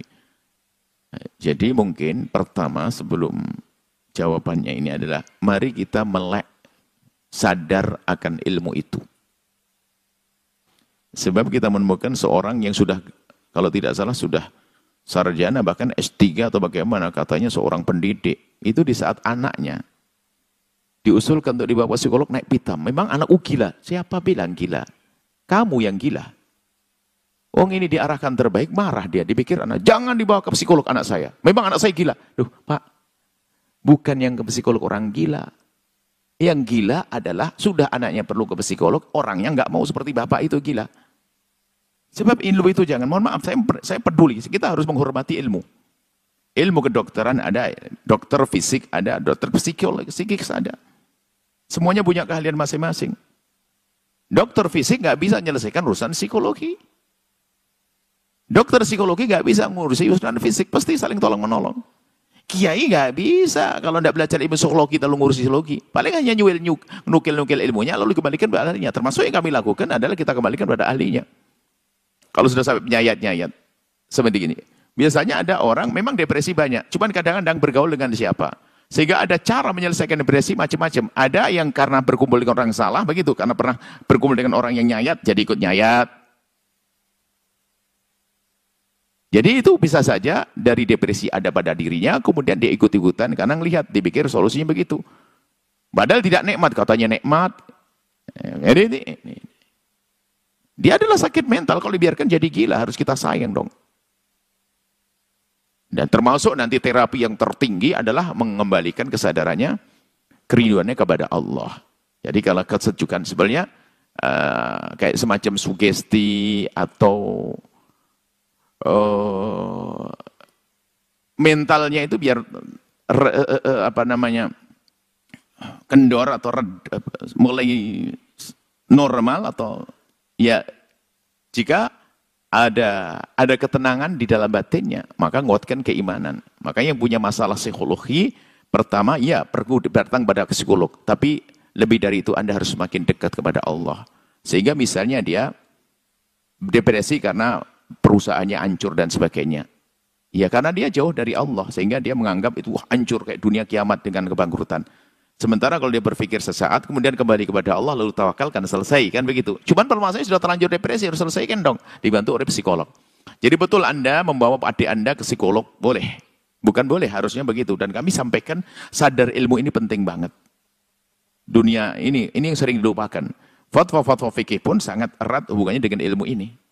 Maka jangan sampai ngeremehkan ilmu ini. Bagi yang punya ilmu, ayo pandai-pandailah atau nyebarkan ilmu tersebut, bisa menolong orang sebanyak-banyaknya. Ya, kemudian Anda boleh menceritakan lingkungannya, tidak termasuk menggunjing. Yang menggunjing Anda menyebut orang. Anda tidak menyebut lingkungan kami begini, biar seorang psikolog punya gambaran. Apakah solusinya anak ini pindah perlahan atau bagaimana? Ada tip-tip yang bisa diberikan kalau memang tahu lingkungannya. Bahkan keluarganya seperti apa. Tapi sebatas yang dibutuhkan. Ya. Kalau urusan dengan aib, maka itu pun ada rambu-rambunya. Makanya kami rindu kalau para psikolog itu semakin mendekat kepada dunia syariat agar ngerti rambu-rambu. Seperti halnya para ulama hendaknya juga mendekat dengan ahli psikologi supaya bisa dibantu dalam menyelesaikan umat. Kita ternyata perlu tolong-menolong. Seorang psikolog nggak ngerti ilmu syariat, ngaco nanti bisa bahaya juga. Paling tidak dekat dengan ulama agar ada rambu-rambunya. Lah Ustadz pun nggak pernah punya ilmu ini, lihat dianggap itu hanya anak nakal saja. Akan tapi dia punya masalah psikologi. Baik. Kemudian Anda lebih baik tinggal di rumah saja menemani adik Anda daripada Anda melancong ke tempat. Kalaupun Anda pergi bawa adik Anda, karena Anda menduga lingkungan Anda adalah lingkungan tidak baik, kalau Anda biarkan, jangan sampai Anda berpikir egois, Anda pengen baik sendiri, tapi Anda tidak peduli dengan adik-adik Anda. Yang itu akan menghadirkan penyesalan panjang, yang bukan saja di dunia Anda akan nyesal di akhirat, karena Anda akan dianggap sebagai anak, sebagai kakak, yang tidak memperhatikan adik-adiknya. Itu insya Allah. Wallahu a'lam bishawab. Syukran jazilan Buya atas jawabannya. Baik, alhamdulillah telah masuk satu penelpon, kita sapa terlebih dahulu. Assalamualaikum. Waalaikumsalam warahmatullahi wabarakatuh. Mari kita bersalat terlebih dahulu. Allahumma salli ala Sayyidina Muhammad wa ala ali Sayyidina Muhammad. Sallallahu alaihi. Dengan siapa dari mana? Dengan Bapak Yono dari Kuningan. Baik Bapak, silakan bertanya kepada Buya. Assalamualaikum Buya. Waalaikumsalam warahmatullahi wabarakatuh. Buya izin bertanya mengenai tadi pembahasan kalau sekarang di posisinya lagi fakir atau miskin, untuk menata hati agar kita selalu ingat akan niat kebaikan itu, tip-tipnya seperti apa Buya? Jadi kalau sekarang posisi saya lagi fakir itu, ingin berderma, seperti yang telah diceritakan tadi oleh Buya, kita harus belajar sedikit demi sedikit. Nah, untuk menata hati agar selalu konsisten seperti itu, seperti apa tipnya untuk kita tidak lupakan kebaikan? Begitu aja Bu ya. Terima kasih. Assalamualaikum warahmatullahi wabarakatuh. Waalaikumsalam warahmatullahi wabarakatuh. Kalau Anda mendengar dari awal, pasti Anda sudah ada jawabannya. Cuman mungkin Anda belum bisa menyimpulkan praktisnya kayak apa begitu. Karena yang dihadirkan pada majelis ini yaitu tadi. Bagi orang yang tidak mampu, fakir dan sebagainya, bagaimana membesarkan niatnya akan dapatkan pahala. Cuman mungkin karena sudah ditanyakan begini, ya kami sampaikan bahwa agar kalau sudah terlanjur fakir, kemudian tadi disebutkan bercita-citalah seperti orang kaya yang berderma agar Anda mendapatkan pahala seperti orang kaya tersebut ya, yang mengamalkan ilmunya, menggunakan kekayaan untuk kebaikan. Maka pertama dan utama adalah dengan kefakiran Anda tidak menjadikan Anda melakukan keharaman. Pastikan itu dulu. Kalau Anda dengan keharumannya gelap mata melakukan keharaman, pasti bohong kalau bercita-cita ingin jadi orang kaya yang sukses. Sebab Anda apa? Berarti kalau Anda sudah dengan kefakirannya untuk bisa bantu lalu melakukan yang haram, berarti Anda bukan mencari pahala, pengen disebut oleh orang. Sebab gini loh ya, kalau Anda fakir, niat Anda benar, lalu Anda jauh dari keharaman, Anda sudah dapat pahala segede itu, kurang apa ayo? Nggak perlu Anda melakukan yang haram, ngambil modal yang haram, yang ada riba, nggak perlu. Justru Anda kebohongan niat Anda di saat Anda memulai bisnis Anda, usaha Anda dengan yang haram, itu bohong niatnya. Karena apa? Anda pengen dibilang saja oleh manusia kalau Anda orang kaya berderma. Kalau hanya pengen dipandang Allah dengan kefakiran Anda, oke, sudah diterima oleh Allah, kan gitu. Maka pastikan Anda dengan kefakiran tidak menggunakan modal haram, bisnis tidak haram, harus tetap di jalur Allah. Itu tanda tulus niat Anda. Kemudian yang kedua, yang selama ini fakir zahir, maka jangan sampai kita fakir batin. Jadilah orang kaya hati ya, untuk kaya hati. Kaya hati itu bagaimana? Itu tadi, kaya hati tidak dikuasai oleh, tidak silau dengan gemerlap kekayaan. Jadi tidak pernah merasa terpuruk dengan kefakiran. Dia punya Allah. Dia tidak, ya, kaya hati. Kaya hati itu lebih penting. Kaya hati itu adalah syukur, qanaah yang Allah berikan dia syukuri. Tapi begitu sebaliknya, biarpun orang kaya punya gunung emas, tapi kalau hatinya tamak, tidak kaya hati, melarat terus dia. Kata Nabi menggambarkan ada orang diberi satu lembah emas, minta yang kedua. Karena hatinya yang rusak, hatinya yang fakir, dikasih 10 perusahaan masih fakir. Sehingga coba, gila enggak? Dia punya 10 perusahaan, kebakar 6, stres masuk rumah sakit. Padahal masih punya 4, 4-nya pun masih kaya raya. Nah ini kebodohan, kan begitu. Ya, jadi kaya hati itu penting. Kaya hati adalah nggak bisa dibeli orang.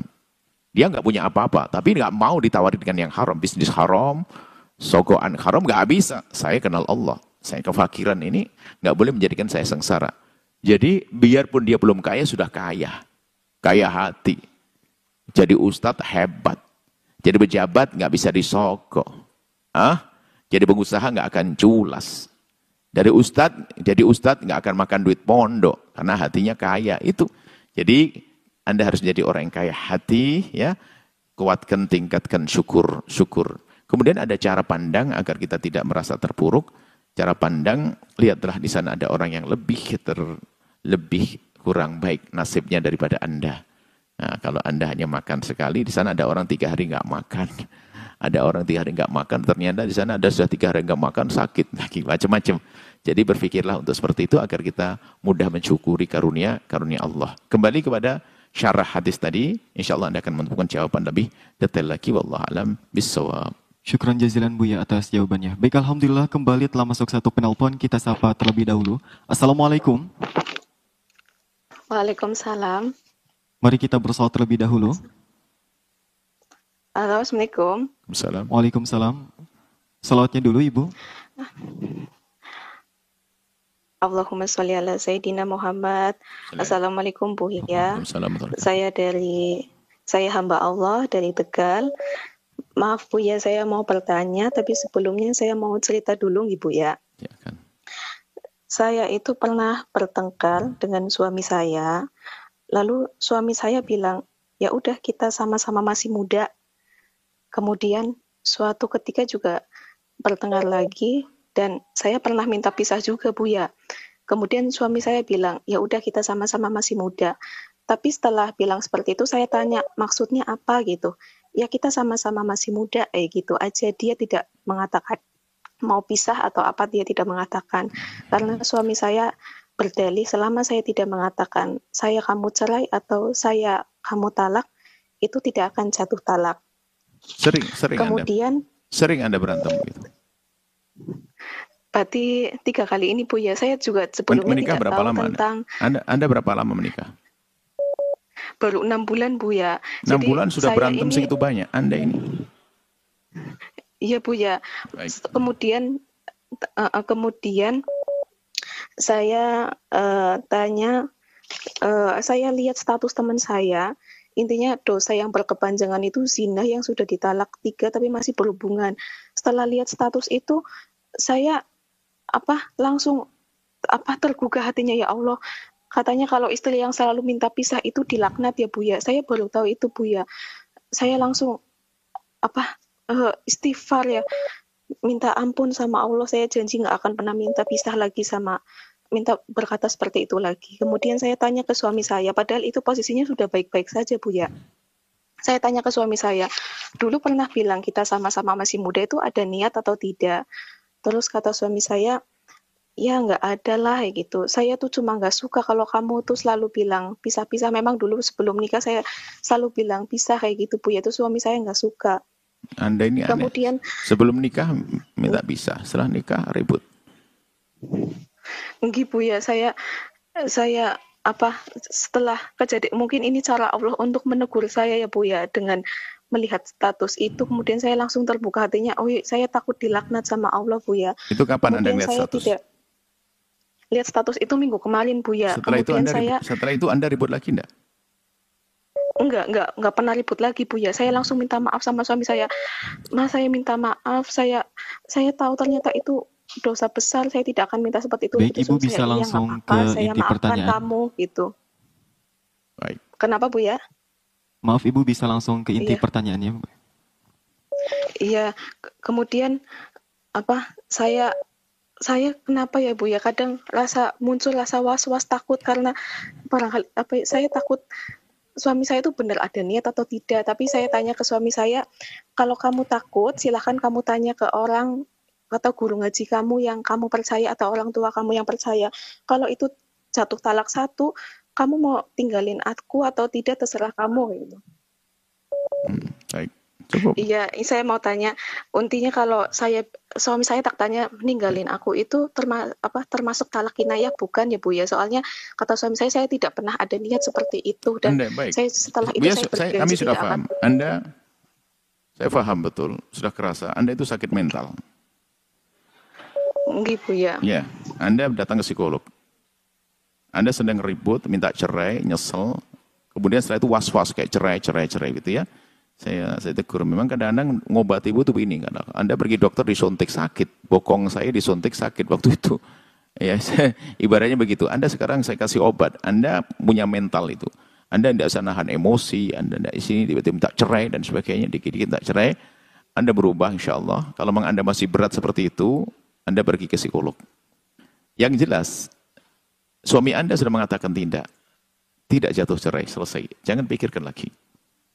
Tidak jatuh cerai. Berarti setelah itu kemudian Anda berjanji bukan sekedar tidak minta cerai. Anda tidak gampang marahan lagi dengan dia. 6 bulan baru. Kemudian saya nasihati kepada siapapun. Di dalam pernikahan yang baru itu memang kita perlu penyesuaian. Makna menyesuaikan itu Anda harus paham. Makna menyesuaikan, menyesuaikan diri adalah Anda siap ketabahan untuk faham pasangan, kemudian Anda maafkan. Bukan Anda menjadikan dia harus begini, nggak cocok dengan saya, lalu saya marahi, bukan menyesuaikan. Baik Anda, ini saya tegur keras ini, Anda kena was-was sudah, kayak merasa cerai, sudah selesai, enggak. Hari Anda harus mesra, kalau Anda, nah ini solusinya, kalau Anda sudah mulai marah kepada suami, dan sebagainya, Anda punya ayam enggak di rumah? Anda sudah Anda kasih makan ayam, Anda kejar itu ayam. Atau Anda menyiram bunga sambil membaca sholawat, selesai. Artinya harus pandai mengalihkan. Jangan sampai Anda terus fokus kepada suami. Anda cinta kepada suami, buktinya Anda tidak mau ditinggalkan. Sampai Anda menyesal minta cerai. Yang menjadi masalah, kenapa Anda waktu itu minta cerai? Sekarang Anda punya ilmu, nggak boleh dan sebagainya. Belum jaminan kalau Anda masih punya penyakit seperti itu. Jadi, solusinya pokoknya, ingat, di saat Anda mulai emosi dan sebagainya, Anda harus punya pengalihan yang positif deh. Jadi ya kalau suami mulai langsung, pokoknya positif deh. Apakah tadi nyiram bunga, atau berjanji deh, Bang, pokoknya saya minta maaf. Kapan saya mulai marah, saya minta izin, saya akan gigit kuping abang ya. Misalnya. Harus ada seninya dong. Nah ini sebenarnya dia nggak marah beneran, cuman karena punya sifat. Ada orang gampang marahan. Setelah itu nyesel. Itu mental sakit dia. Mental dia. Nggak ada apa-apa marah, nggak ada angin marah. Ini marah. Kadang tiba-tiba nek sama suami nggak jelas. Mentalnya. Wong dia sayang, cinta. Ada orang cerita ke saya, Buya suami saya begini, sampai pusing nggak baik. Saya minta nomor teleponnya. Iya Buya ini. Buya mau ngapain? Saya akan bilang kepada suamimu agar kau dicerai saja. Oh, enggak Buya, bukan saya gitu maksudnya. Mulai tadi Anda ngomong jelek-jelekin. Berarti Anda itu sakit mental. Jadi ini permasalahan problem itu. Jadi sudah selesai ya. Pertanyaan panjang karena memang permasalahan hari ini besar mental. Ribut rumah tangga gara-gara itu nggak bisa memahami pasangannya. Atau selalu minta difahami, dia sendiri nggak bisa paham. Problem ini rumah tangga begitu. Jadi saling mengerti itu gimana sih? Saling sabar, memaafkan. Itulah yang indah hidup rumah tangga. Jangan berantem. 6 bulan sudah berkali-kali sudah mau cerai. Enggak. Baiklah, ini langsung kapok bertanya dia nih. Akhirnya sudahlah, daripada saya tanya lagi, mending saya nggak ribut. Bagus, insya Allah seperti itu ya. Indah setelah ini ya, suamimu masih suamimu, jangan marah-marah lagi. Kalau ada bau-bau marah, Anda harus segera bisa mengalihkannya. Ya, Anda harus bisa mengalihkan, Anda pergi dulu sejenak, ngambil air wudhu seperti yang diajarkan, kemudian Anda baca Al-Quran dan sebagainya. Tapi jangan bikin kesel orang juga. Nah, ya. Itulah ya, jangan sampai Anda bikin kesel orang. Dan juga salam takdim kepada suami. InsyaAllah sampaikan salam takdim kepada suami tadi ya. Izin untuk gigit tadi ya. Atau salam gigit untuk suamimu ya. Salam peluk buat suamimu. Pokoknya salam cubit buat suamimu ya. Indahlah rumah tangga. Jangan bikin saya cepat tua. Apa nanya. Saya pengen yang tanya kepada Buya itu yang indah-indah. Biar saya awet muda. Itu loh tanya problem itu bikin saya susah ya. Syukran. Makasih. Jazakallah. Wallahu a'lam bishawab. Syukran jazilan Buya atas jawabannya. Baik, selanjutnya bisa ditutup dengan pengumuman dan juga doa keberkahan. Bismillah, korban Al-Bahjah. Jadi ada panitia korban di Al-Bahjah bagi yang ingin berkorban, Anda bisa mentransfer, nanti akan dibelikan kambing sesuai dengan keinginan Anda. Konfirmasi, informasi, pertanyaan tentang cara-caranya langsung ke nomor telepon 0821 2078 9344. Untuk mentransfernya tentu ada rekeningnya, yaitu nomor rekening BSI 751-222-9918 atas nama korban Al-Bahjah, kode bank 451. Kemudian juga pembahasan tanah. Oh, ini lain lagi. Kita alhamdulillah untuk Saung Balong, berarti yang kemarin apa sudah selesai satu-satu. Ini program baru lagi. Kemarin ada, kayaknya belum waktunya disuarakan. Kita pengen satu-satu menyelesaikannya. Ini di Saung Balong kita akan membeli tanah lagi di samping pondok, kurang lebih 2,5 miliar. Alhamdulillah, karena nempel bahkan di dalam pondok, subhanallah. Dan ini yang menjual dan jual bahasa bau-bau dakwah lah ibaratnya, bukan ini akan kita versi juga. Cuman kita pengen menyelesaikan tanggungan yang ada di samping pondok ini. Yang kemarin itu. Kemarin itu langsung rekening wakafnya. Ini dulu aja diberesin satu-satu. Bahwasanya 3 miliar yang harus kita bayari sudah hampir terpenuhi. Sudah 2,5 miliar, kurang 600-an juta. Kita selesaikan dalam beberapa hari ini, baru kita pindah proyek selanjutnya. Langsung ke rekening ini. Anda wakaf untuk orang tua, untuk guru, untuk anak. Diniatkan semuanya. Untuk yang masih hidup, untuk yang telah meninggal dunia ya. Yang punya masalah dengan suami diniati, semoga dengan ini semakin indah ya. Yang punya masalah anaknya diniati, semoga anak mudah diatur. Langsung ke BSI, nomor rekening 777-444-1179. Atas nama Wakaf Tanah dan Bangunan Al-Bahjah, kode bank 451. Atau Bank Muamalat, nomor rekening, Bank Muamalat, nomor rekening 1390-456-456 atas nama Al-Bahjah Wakaf Tanah dan Pembangunan, kode bank 147, konfirmasi ke 0811-2222-2422. Baik. Kemudian telah dibuka SMP Al-Bahjah An-Nahl yang ada di Tangerang, di lingkungan pesantren Al-Bahjah Fajrul Falah. Maka kami himbau, itu semua Al-Bahjah, cuman SMP Putri. Pendaftaran dimulai 11 Ramadan sampai 18 Dzulqa'dah. 2 April sampai 7 Juni. Tesnya adalah 12 sampai 14 Dzulqa'dah, 10 sampai 12 Juni. Nomor HP bagi yang ingin konfirmasi informasi ke 0813-3066-2008 atau 0813-8989-0399. Alamat Komplek Duta Bintaro, RT 001 RW 0012, Kunciran, Kecamatan Pinang, Kota Tangerang, Banten. Baik, sudah insyaallah. Bismillahirrahmanirrahim. Alhamdulillah, Allahumma salli ala habibina Sayyidina Muhammad wa alihi Muhammad. Allahumma ya Allah, pandang kami dengan kasih sayang dan cinta darimu ya Allah. Berikan kepada kami segala kebaikan di dunia dan di akhirat ya Allah. Ampuni orang tua kami dan guru-guru kami ya Allah. Berikan kasih sayangmu kepada mereka ya Allah. Yang telah mendahului kami, angkat derajat mereka, muliakan mereka. Yang masih hidup, panjangkan umur mereka dalam ketaatan serta sehat walafiat. Jaga anak-anak kami, para santri kami ya Allah. Muliakan mereka ya Allah. Mudahkan mereka dalam menuntut ilmu. Berikan kepada mereka segala kebaikan yang hadir, yang tidak hadir, yang menyaksikan, yang mendengar suara ini. Berikan kepada kami semua segala kebaikan di dunia dan di akhirat ya Allah. Wujudkan keindahan dalam rumah tangga kami. Wujudkan keindahan dalam rumah tangga kami. Kebahagiaan dalam rumah tangga kami. Jadikan hidup kami indah dalam cinta karenamu ya Allah. Jauhkan dari perselisihan dan percekcokan ya Allah. Ya Allah, yang sempit rezeki lapangkan dengan rezeki yang halal penuh berkah, yang sakit sembuhkan, yang punya hutang mudahkan dalam bayar hutang kami. Dan yang sudah kau berikan rezeki yang cukup, kami mohon ya Allah, angkat derajat mereka, tambahkan rezeki mereka dan tambahkan kebaikan mereka ya Allah. Jangan sampai mereka menjadi orang kaya yang menyesal ya Allah. Tambah rezekinya, tambah amal kebaikannya, dan susulkan kami kepada mereka ya Allah. Dan kami mohon ya Allah, jadikan kami juru damai di negeri ini ya Allah. Jauhkan dari menfitnah dan difitnah. Panjangkan umur kami dalam ketaatan serta sehat walafiat. Berikan kepada semua yang telah berjuang bersama kami segala kebaikan di dunia dan di akhirat ya Allah. Kebaikan di dunia dan di akhirat ya Allah. Kebaikan di dunia dan di akhirat ya Allah. Dan kami mohon ya Allah, kirimkan kepada kami hamba-Mu yang tulus dan ikhlas ahli surga-Mu yang bisa berjuang bersama. Dan kami mohon ya Allah, jadikan kami bersama mereka, jangan tinggalkan kami. Berikan kepada kami semua husnul khatimah, mati dalam keadaan iman. Dan kami mohon ya Allah, jadikanlah ucapan kami di akhir hayat kami kelak. Saat Engkau hendak mencabut nyawa kami, kami ingin saat itu ya Allah, hati dan lidah kami mampu mengucapkan kalimat agung dan mulia. La ilaha illallah Sayyidina Muhammad Rasulullah. La ilaha illallah Sayyidina Muhammad Rasulullah. La ilaha illallah Sayyidina Muhammad Rasulullah sallallahu alaihi wasallam. Rabbana atina fid dunya hasanah wa fil akhirati hasanah wa qina adzabannar. Wa sallallahu ala Sayyidina Muhammadin wa ala alihi wa sahbihi wasallam. Alhamdulillahi rabbil alamin. Al-Fatihah.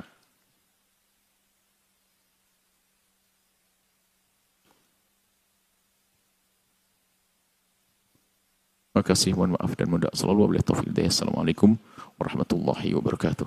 Waalaikumsalam warahmatullahi wabarakatuh. Baik hadirin pemirsa Al-Bahjah TV dan pendengar setia Radio Network dimanapun Anda berada. Demikianlah majelis kita pada kesempatan pagi hari ini. Tetap istiqomah mengikuti program-program kami selanjutnya dalam kajian kitab Al-Hikam yang dilaksanakan setiap Senin malam Selasa di Masjid Raya Taqwa Kota Cirebon, tentunya bersama guru kita tercinta Buya Yahya. Akhirnya saya Haikal Ramadan selaku pembawa acara beserta kru yang bertugas mengucapkan syukran jazilan atas segala perhatian Anda. Mohon maaf dan mohon doa selalu. Marilah kita tutup majelis yang mulia ini dengan pembacaan doa kafaratul majelis. Subhanakallahumma bihamdika asyhadu an la ilaha illa anta astaghfiruka wa atubu ilaik. Wassalamualaikum warahmatullahi wabarakatuh.